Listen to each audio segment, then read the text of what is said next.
Nous sommes le 6 décembre. Se soumettre les uns aux autres. Nous lisons dans Éphésiens chapitre 5 au verset 21. Soumettez-vous les uns aux autres dans la crainte de Christ.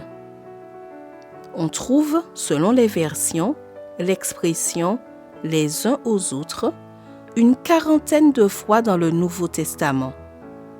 On pourrait diviser ces références entre ce que nous devons faire les uns aux autres et ce que nous ne devons pas faire.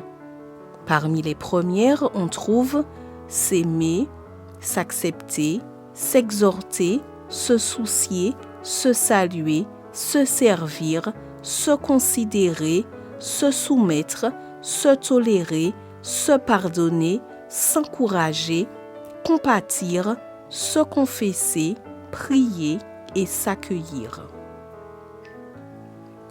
Ce que nous devons éviter de faire les uns aux autres comprend se juger, s'irriter, s'envier, se mentir et rendre le mal pour le mal. C'est une belle liste de responsabilités.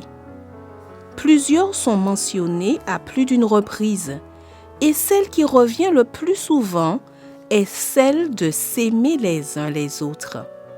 Elle revient 12 fois. Laquelle est la plus difficile à mettre en pratique pour toi? Lorsque je pose cette question, on me répond souvent la responsabilité de se soumettre. De même, jeunes gens, soyez soumis aux anciens. Dans vos rapports mutuels, revêtez-vous tous d'humilité, car Dieu résiste aux orgueilleux, mais il donne sa grâce aux humbles. Pour se soumettre, il faut être humble. Se soumettre est un terme menaçant pour de nombreuses épouses. Il est impossible de se soumettre à un mari abusif et violent, mais la soumission n'est pas la servilité. C'est une attitude de bonté humaine et de considération mutuelle qu'on ne possède pas naturellement. C'est une faculté que donne le Saint-Esprit qui habite en nous. La soumission biblique s'inscrit dans le contexte de la crainte de Dieu. Ton respect pour l'Éternel trace une ligne qui délimite où commence et où finit ta soumission. Lorsqu'elle met en péril ton obéissance et ta crainte de Dieu, tu dois choisir la seconde limite. La soumission dans les relations humaines n'est pas absolue et incontestable. Dans la crainte de Dieu, elle exige respect, dignité et amour mutuel, et elle est volontaire. Tu ne perds pas l'essence de ta vie. Jésus est resté un avec le Père lorsqu'il s'est humilié. Le but ultime de l'humiliation est l'exaltation. Dieu le Père a exalté Dieu le Fils après son humiliation. La personne qui s'exalte est humiliée, mais la personne humble finit par être honorée.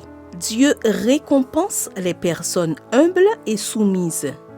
Humiliez-vous devant le Seigneur et il vous élèvera. La soumission est donnée dans le cadre de la crainte de Dieu. Combien d'ennuis, de souffrances et de malheurs seraient épargnés aux êtres humains s'ils continuaient à cultiver la considération et l'attention, s'ils continuaient à prononcer des mots de bonté et d'appréciation. Combien de misères les familles éviteraient-elles?